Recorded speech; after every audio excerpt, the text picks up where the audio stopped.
Thank you so much. మనం ఒక లేఖన భాగాన్ని చదువుకుందాం. యోహాను సువార్త 2వ అధ్యాయము 1 నుంచి 11 వచనాలు.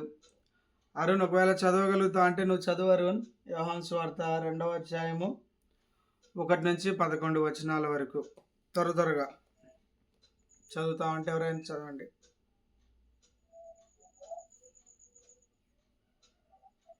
అరుణ్, చదువుతున్నావా?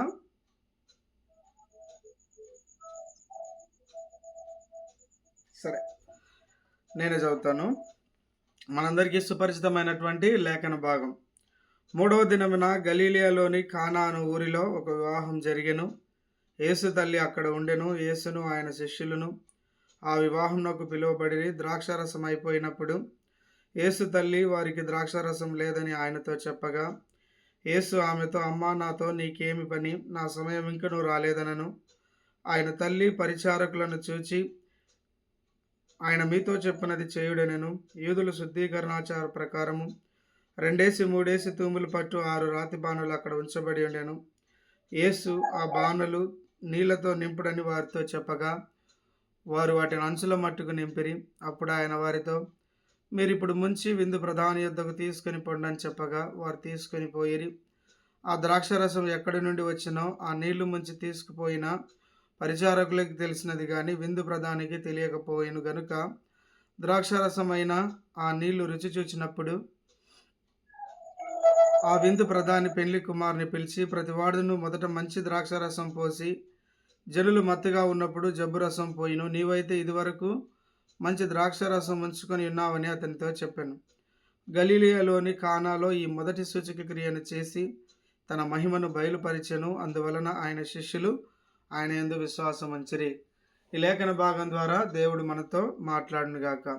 మనం గమనించినట్లయితే ఈ యొక్క యోహాను సువార్త 2వ అధ్యాయము మరి మొదటి వచనంలో 3వ దినము అన్నటువంటి మాటతో ఆరంభం అవుతా ఉంది.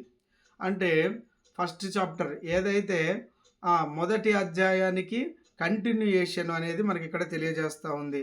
ఆ విధంగా మనం గమనించినట్లయితే మరి యోహాను సువార్త 1వ అధ్యాయము 29వ వచనంలో, మరునాడు యోహాను యేసు తన యొద్దకు రాగా, అంటే మరునాడు అని ఒక దినాన్ని మరి సంబోధిస్తున్నట్టుగా మనం చూస్తాం.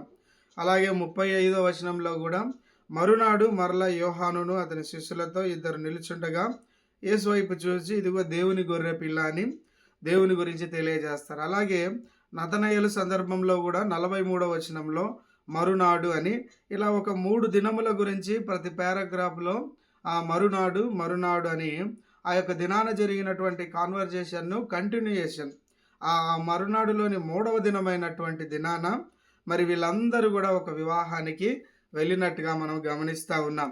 మరి వివాహంలో ఇన్విటేషన్ ఎవరెవరికి ఇచ్చారండి? యేసు తల్లికి ఇచ్చారు. మనందరికీ తెలుసు, ఇది ఎన్నోసార్లు మనం వింటా వస్తూ ఉంటాం. మరి యేసు తల్లితో పాటు మరి యేసుక్రీస్తు ప్రభువారు అలాగే శిష్యులు కూడా వచ్చారు. అంటే దీని ఉద్దేశం మనం గమనించినట్లయితే, యేసుక్రీస్తు ప్రభువారు ఈ లోకంలో మానవుడిగా జన్మించినప్పుడు, మానవుడిగా ఆయన జీవించినప్పుడు మరి ఆయన తల్లితో కలిసి ఒక సంతోషకరమైనటువంటి ఆ వివాహంలో తాను పాలు పంచుకున్నటువంటి వాడిగా మనం చూడగలుగుతూ వస్తాం. ఎంతో ఎలా ఉంటుంది అప్పుడే మనము వివాహము అన్నప్పుడు ఎంతో సంతోషకరమైనటువంటి సమయం.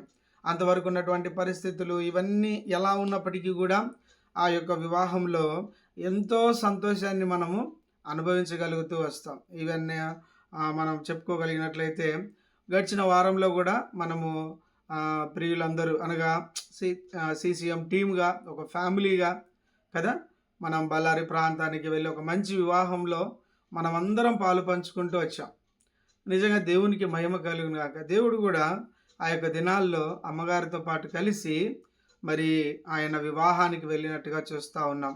ఆ యొక్క వివాహంలో మరి మనం గమనించినట్లయితే ఆ యొక్క సంతోషకరమైనటువంటి ఆ యొక్క సందర్భంలో మరి ఈ యొక్క ఇన్విటేషన్ మరి యేసుక్రీస్తు ప్రభు వారి కుటుంబంతో పాటు ఆయన శిష్యుల కుటుంబానికి కూడా అనగా ఆయన శిష్యులకు కూడా ఇన్విటేషన్ అనేది వస్తూ ఉంది కదా. ఆ యొక్క ఇన్విటేషన్ వచ్చినప్పుడు వారందరూ కూడా మరి ఎంతో సంతోషంతో మరి నిజంగా మనం గడిచిన దినాల్లో బళ్ళారి ప్రాంతంలో జరిగినప్పుడు మరి వచ్చిన ప్రతి ఒక్కరు కూడా ఎంతో సంతోషాన్ని చూడగలుగుతూ వచ్చాం కదా. ప్రభువారు కూడా అలాంటి వివాహం జరిగేటటువంటి కుటుంబాలను ఆశీర్వదించడానికి వారిని కదా మరి ఆ యొక్క సందర్భంలో ఆయన వివాహానికి వచ్చినట్టుగా మనం చూడగలుగుతూ వస్తాం. మరి మరి ఆయన తల్లి దాదాపుగా యేసుక్రీస్తు ప్రభువారు పెద్ద కుమారుడై ఉన్నాడు. మరి మిగతా వారందరి పరిస్థితి మరి ఇంట్లో ఉన్నట్టుగా మనం గమనిస్తూ ఉన్నాం. అలాగే అప్పటికే మరి యొక్క సందర్భంలో గమనిస్తే తన చిన్న వయసులోనే యేసోపును కోల్పోయినట్టుగా మనకు తెలుసు కొన్ని యొక్క ఉన్నటువంటి చరిత్ర ఆధారంగా.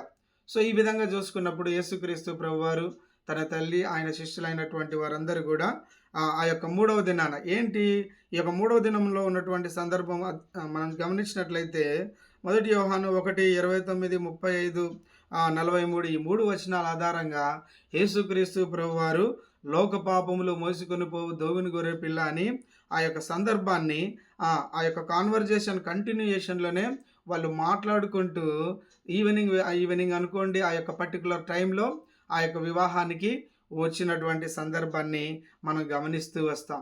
ఇలాంటి పరిస్థితుల్లో మరి ద్రాక్షారసం అనేది ఆ యొక్క వివాహంలో అయిపోయినట్టుగా మనం గమనించినప్పుడు ఏమంటారు ఆమె అతని దేవుని దగ్గరికి వచ్చి యేసు ఆమెతో, అయ్యా ఇట్లా ద్రాక్షారసం అయిపోయిందంటే నాతో నీకేం పని, నా సమయం ఇంకను రాలేదనను.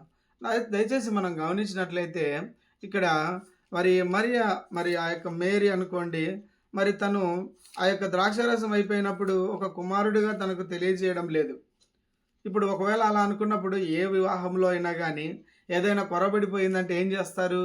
ఆ వివాహంలోని పెద్దలకు కానీ ఆ వివాహాన్ని జరిపించేటటువంటి కుటుంబాలకు కానీ ఆ విషయాన్ని తెలియజేస్తూ వస్తారు. ఒకవేళ అలాంటి సందర్భాలు జరిగినప్పటికీ కూడా మరియ ఏం చేస్తూ ఉంది? ప్రభువారికి తెలియజేస్తూ వస్తూ ఉంది. ఏంటి అంత గొప్పగా మరి ప్రభు అయితే ఏదైనా చేస్తాడు అన్నటువంటి నమ్మకము మరియ కనబరుస్తూ ఉంది. మరి ఆయన ఒక కుమారుడిగా కాదు కానీ సర్వోన్నతుడైనటువంటి దేవుడిగా ఆయనను చూడగలుగుతూ వస్తూ ఉంది కదా. లూకా సువార్త 1వ అధ్యాయము మనం గమనించినట్లయితే కొన్ని వచనాలు 31, 32, 33 ఏమన్నట్టుందంటే, ఇదిగో నీవు గర్భం ధరించి కుమారుని కని ఆయనకు యేసు అని పేరు పెట్టుదువు. ఆయన గొప్పవాడే సర్వోన్నతుని కుమారుడు అనబడును. ప్రభు అయిన దేవుడు ఆయన తండ్రి అయిన దావీదు సింహాసనమును ఆయనకిచ్చును. ఆయన యాకోబు వంశస్థులను యుగ యుగములు ఏలును. సో ఇవన్నీ కాన్వర్జేషన్ దేవదూత మరియతో చెప్తా వచ్చింది. అలాగే మరి మనం గమనించినట్లయితే 45వ వచనంలో కూడా ప్రభు ఆమెకు తెలియజేసిన మాటలు సిద్ధించును గనుక నమ్మి ఆమె ధన్యురాలి అని అప్పుడు మరియ ఇట్లనెను, నా ప్రాణము ప్రభువును గనపరుస్తూ ఉంది కదా.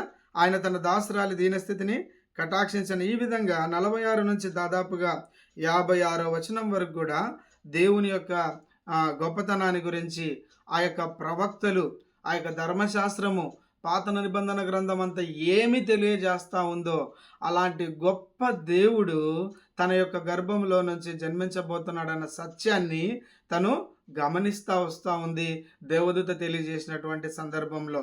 అలాగే మరి ఆ యొక్క మందిరానికి మొట్టమొదటిసారి ప్రభువారు తీసుకొచ్చినప్పుడు సుమయోను సందర్భం అయితేనేమి, అలాగే మరి అన్న ప్రవక్తి సందర్భంలో వారందరూ తెలియజేసిన మాటలను బట్టి మరియకు దేవాది దేవుని గురించి ఒక స్పష్టమైనటువంటి అవగాహన తను కలిగి ఉంది. ఆ విధంగానే తను తెలియజేస్తూ వచ్చింది. ఆమె ఏమంటున్నారు? సో ఉన్నటువంటి పరిస్థితిని బట్టి ఆ ద్రాక్షారసం అయిపోయినప్పుడు ప్రభువారిని అడిగింది. కానీ ప్రభు ఎంత గొప్పవాడు కదా. అమ్మ నాతో నీకేం పని అంటే, ప్రభువారు వచ్చినటువంటి ఉద్దేశం, ఆయన అంతర్లీనంగా నేను వచ్చిన పని ఇది కాదు. అలాగే మనం మొదటి అధ్యాయంలో చూసుకున్న 3 వచనాలు, 1వ అధ్యాయంలోని 29, 35, 43 వచనంలో లోక పాపములు మోసుకొని పోవు దేవుని గొర్రెపిల్ల. ప్రభువారు వచ్చినేంటి? పాపముల నుంచి విడిపించడానికి. పాపముల నుంచి మనల్ని ఆయన ఏం చేస్తాడు? యోహాను సువార్త 4వ అధ్యాయంలో కూడా ఒక మాట ఉంటుంది కదా, నాకు ఆహారం ఏమైంది? ఆయన చిత్తము నెరవేర్చుటయు, ఆయన పని తుదముట్టించుటయు. ఇది యేసుక్రీస్తు ప్రభువారి పని. ఆ మాటను ఆధారం చేసుకుని ఆయన అంటా ఉన్నాడు అంతర్లీనంగా, అమ్మ నాతో నీకేం పని, నా సమయము ఇలాంటి పరిస్థితులను చూసి రెస్పాండ్ అవ్వాల్సినటువంటి స్థితి కాదు అని ఆయన చెప్పకనే చెప్పేశాడు.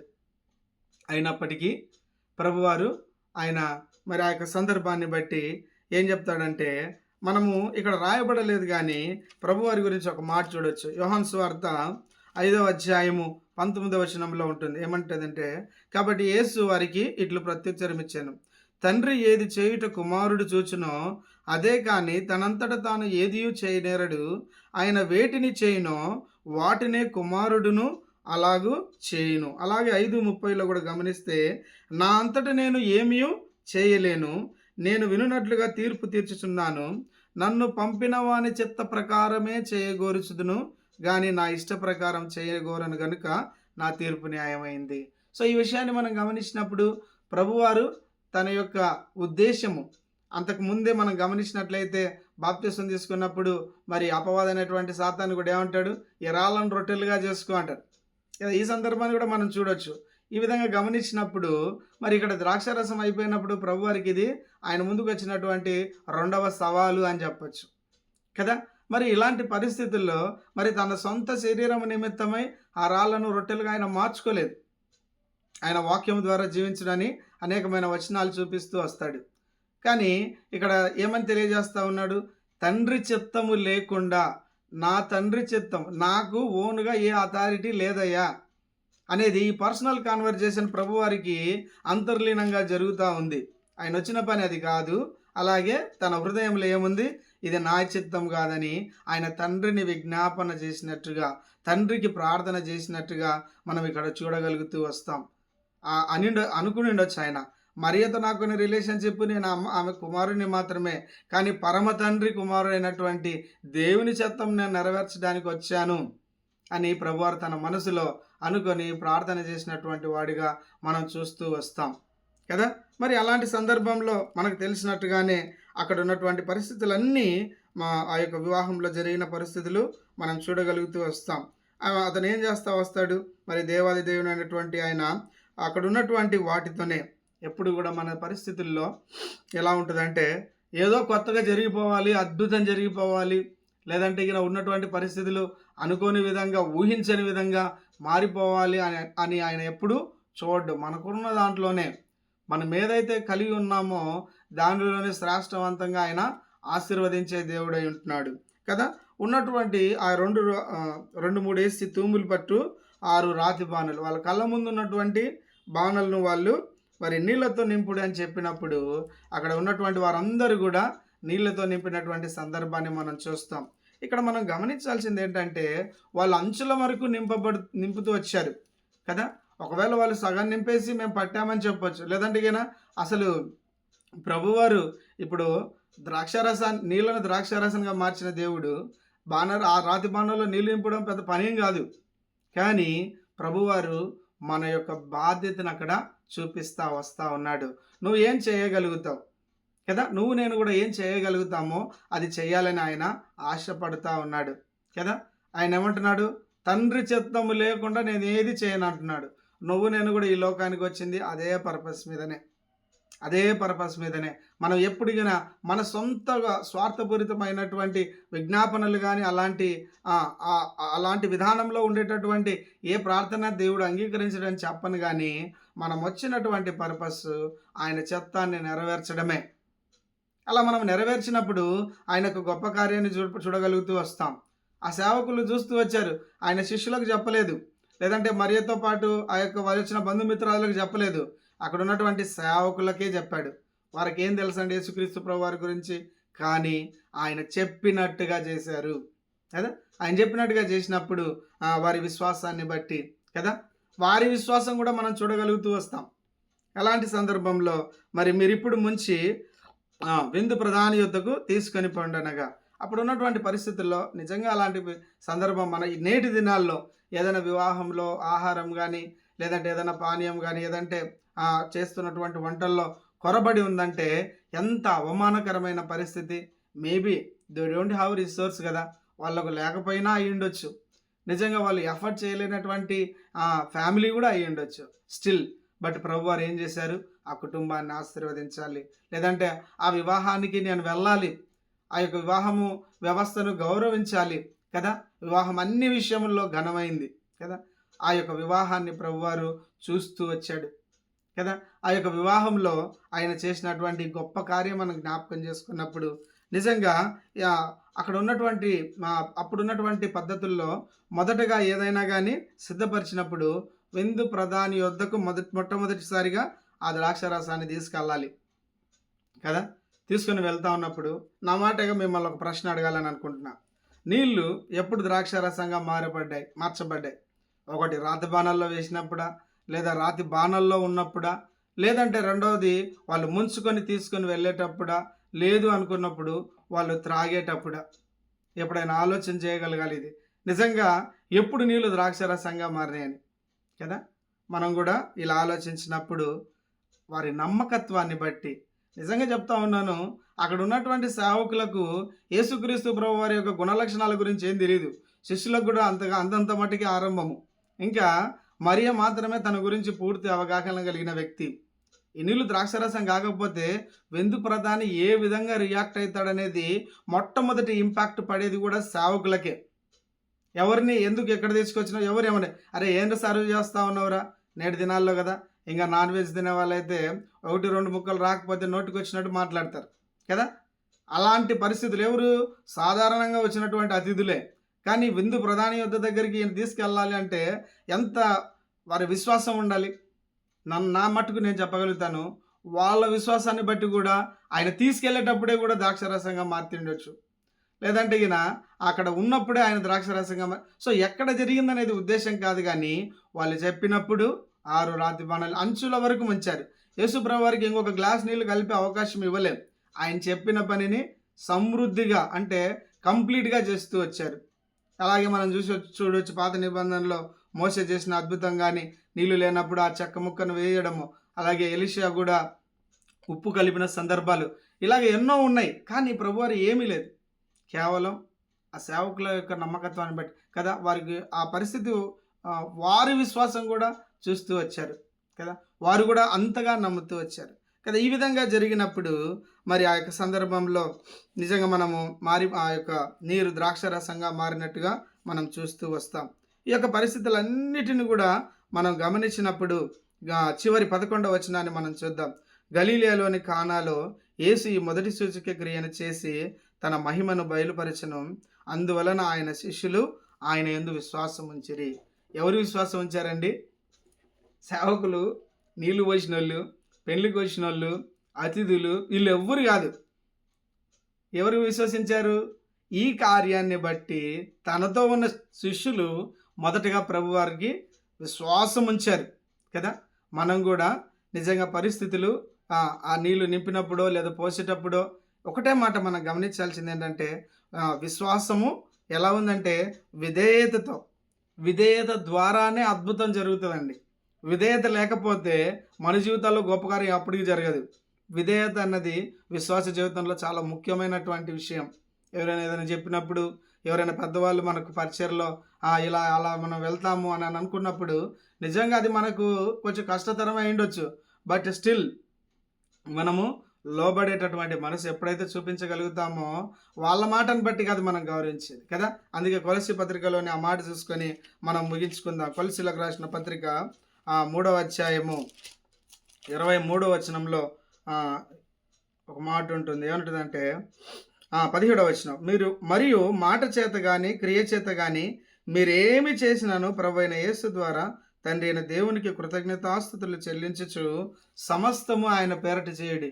లోబడే దాంట్లో దేవునికి కృతజ్ఞతాస్తుతులు చెల్లించి ఆయన పేరట, ఈయన చెప్పిన దానికి నేను లోబడి చేసినట్లయితే ఆ విధేయతను బట్టి మనం అద్భుతాన్ని చూడగలుగుతూ వచ్చాం. ఈ పరిచారకులకు, సేవకులకు అదే చేస్తూ వచ్చారు వాళ్ళు. ఆయన ఏం ఆర్డర్ వేయలేదు, అయ్యా ఇదిగో ఉన్నటువంటి బాణల్లో నీళ్లు నింపండి అన్నాడు కదా. వీటన్నిటిని బట్టి వాళ్ళు ఎవరు విశ్వాసం ఉంచలేదు. కానీ శిష్యులకు ఆ యొక్క దేవుని యొక్క మహిమను వారు చూడగలుగుతూ వచ్చారు కదా. మన జీవితంలో కూడా ఆ నీళ్లు ద్రాక్షరసం మారడానికి పట్టే కాలం ఎంతైనా అయి ఉండొచ్చు కదా.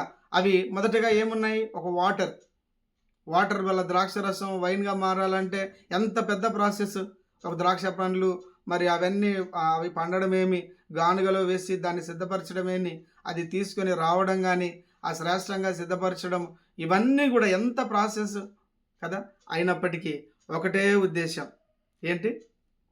వారి విధేయతను బట్టి, వారి విధేయతను బట్టి, విశ్వాసాన్ని బట్టి వారు అద్భుత కార్యాన్ని చూడగలుగుతూ వచ్చారు.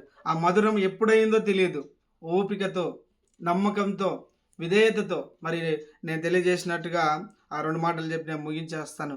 నిజంగా ఈ యొక్క వివాహాన్ని దేవుడు మరి ఆయన ఈ లోకంలో ఉన్నప్పుడు ఎంతో ఆ యొక్క వివాహానికి వెళ్ళి వారిని ఆశీర్వదించినటువంటి వాడిగా మనం చూడగలుగుతూ వస్తాం. మనం కూడా గమనించాల్సింది ఆ యొక్క దేవుడు చెప్పినటువంటి మాటకు విధేయత కలిగి జీవించడం, అంతర్లీనంగా ఆయన చిత్తం మనం ఎప్పటికీ మర్చిపోకూడదు. ఆ విధంగా మనం కూడా వచ్చినటువంటి జీవితం ఈ లోకంలో ఏదేదో బిజీ అయిపోకూడదు. ఆ జాబ్, ఈ జాబ్, అది ఇది అని. బట్ అది ఒక కేవలం అది దేవుని యొక్క విధానాలు చేయడానికి, దేవుని చిత్తాన్ని నెరవేర్చడానికి ఒక ఆధారమే అవ్వాలి, కానీ మన పూర్తి ఫోకస్ అది అవ్వకూడదు. సో అంతర్లీనంగా మన టార్గెట్ కూడా ప్రభువారు ఏ విధంగా లోక పాపముల నిమిత్తం ఆయన వచ్చాడో, ఆయన మహిమార్థమై నువ్వు నేను కదా, కొలస్సీ 3:17 ప్రకారం దేవునికి కృతజ్ఞతాస్తుతులు చెల్లించు, ఆయన పేరటే చేయాలి కదా. వంట వండు, బెడ్షీట్లు వేయి, లేదంటే నా మాటకు వస్తే ఈ వివాహాన్ని బట్టి నేను తెలియజేయగలుగుతాను. గడిచిన దినాల్లో బళ్ళారికి వెళ్ళినప్పుడు మరి మొన్న వివాహమైనటువంటి ఆ సహోదరి శీబాను జ్ఞాపకం చేసుకోవచ్చు. ఎంత చక్కని ఆ సహోదరి అని చెప్పగలుగుతాను. నిజంగా మేము కొత్త వాళ్ళము. బళ్ళారికి వెళ్ళిన ప్రతిసారి మమ్మల్ని ఎక్కడి నుంచి అండి, గేట్ దగ్గరనే మా బ్యాగులు తీసుకునే విషయం కానీ, తను చేసే పరిచర్య విషయం కానీ, నిజంగా దేవుని యొక్క మహాకృప ఏంటంటే ఆ ఎంగేజ్మెంట్కి కూడా నా దేవుడు మన టీంలో ఎవరైనా వాక్యం చెప్పండి అని వారు తెలియజేసినప్పుడు మరి వాక్యం పంచుకోవడానికి నేను కూడా ఎంతో ఇష్టపడుతూ వచ్చిన. నిజంగా అక్కడికి ఒక 5 నిమిషాల్లో వాక్యం ఏం సిద్ధపడతామండి. ఎంగేజ్మెంట్లో మీరు ఎవరొకరు వాక్యం చెప్పండి అన్నప్పుడు నిజంగా అప్పుడున్న సమయాన్ని బట్టి దేవుడే మాట్లాడుతూ వచ్చాడు. రిబ్కాను జ్ఞాపకం చేస్తూ వచ్చాడు. రిబ్కా గురించి మనం మాట్లాడుతూ వస్తాం. నిజంగా రిబ్కా గురించి ఎన్ని విషయాలు ఉంటాయి కదా.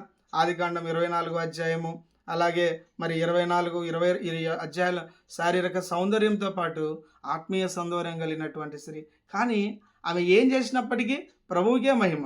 ఈ సీబా కూడా మాకు ఉన్నటువంటి దినాల్లో మధు అన్నతో ఏ విధంగా తను మసులుకుంటూ వస్తుందో మా అందరితో కూడా అదే ప్రేమను చూపించగలుగుతూ వచ్చింది. పరిచయలో అది తినండి అంకుల్, ఇది చేయండి అంకుల్, అలా వెళ్ళండి, ఇలా వెళ్ళండి, అది చేయండి, మంచినీళ్ళ దగ్గర నుంచి మేము స్నానం చేసే నీళ్ళ వరకు కూడా తను ఎంతో పరిచారం చేసినటువంటి సహోదరిగా నేను చెప్పగలుగుతూ వస్తాను. నిజంగా మన యొక్క టీం మెంబర్స్ కూడా అనేక మంది నిజంగా తను ఎంతో విధేయతతో కూడినటువంటి జీవితాన్ని జీవిస్తూ వచ్చింది. నువ్వు నేను కూడా అలాంటి ఆ యొక్క విధేయతను ఎప్పుడైతే మనం చూపగలుగుతూ వస్తామో దేవుని యొక్క అద్భుత కార్యాన్ని, విశ్వాసంలో మొట్టమొదటిగా మనకు ఉండాల్సింది విధేయత కదా. ఈ గొప్ప కార్యాన్ని బట్టి యేసు ప్రభుని ఎరిగిన నువ్వు నేను కూడా ఆయన్ను మహిమపరచాలి. మనము ఆయనకు మహిమకరంగా ఉండాలి. మనం ఏం చేసినా నిజంగా మనం అనుకుంటాం స్టేజ్ ఎక్కి వాక్యం చెప్పేది, లేదంటే పాటలు పాడేది, ఇదంతా కాదండి. నిజంగా నా నామమున గిన్నెడు చన్నీళ్ళు ఇచ్చిన ఆ సహోదరుని బట్టి నేను చెప్పగలుగుతాను. రిబ్కా యొక్క సంపూర్ణమైన గుణగణాలు మనము షీబాలో చూడగలుగుతూ వస్తాం. ఎందుకు? వారి తల్లిదండ్రులు పెంచినటువంటి వాక్యానికి ఆధారంగా పెంచినటువంటి కుటుంబం కనుక కదా. ఇదంతా కూడా మనం గమనించేది ఏంటంటే ఈ యొక్క ఏమి చేసినా కూడా ఆమె ఏం చేయలే, వాక్యము ఏది మాకు పంచలే, కేవలం తను చేసిన పనిలో దేవుణ్ణి మహింపరుస్తూ వస్తూ ఉంది కదా. అందుకే మనం ఏం చేసినా మనము పులిపేట మీద వాక్యం చెప్పడానికి ఇష్టపడతాం, కానీ వెళ్ళి ఒక వాష్రూమ్స్ దగ్గరనో లేదంటే ఒక కిచెన్లోనో ఒక పరిచర్యలోనో మనం పాలు పంచుకోవాలంటే మనకు ఉండాల్సినటువంటి ఆసక్తి కంటే ఎక్కడో కొంచెం కొరబడిపోతుంది. నిజంగా ఇది ముఖ్యం. మీరు ఏం చేసినా అనేది ఇది ముఖ్యం. అది ఏమి చేసినా అది ప్రభుకు మహిమ రావాలి. అలాగ మనం విధేయత చూపించినప్పుడు ఏ విధంగా ఒక వాటర్ వైన్గా మారుతూ వచ్చిందో, నీరు ద్రాక్షరసంగా మారుతూ వచ్చిందో, ఆ యొక్క మారనటువంటి ఆ చప్పచావిడి జీవితాలు కలిగిన మన జీవితాలు కూడా ఏదో ఒకరోజు మధురంగా మార్చే దేవుడు మనం కూడా కలిగి ఉన్నాం. అట్టి కృప దేవుడు మనకందరికీ దయచేయునుగాక. సమయంలో దయచేసి మన ముందున్నటువంటి ప్రార్థన అంశాలన్నిటి కొరకు దయచేసి ప్రతి ఒక్కరు కూడా ప్రార్థించాలని ప్రభు పేరట మనవి చేస్తా ఉన్నాను. Praise the lord.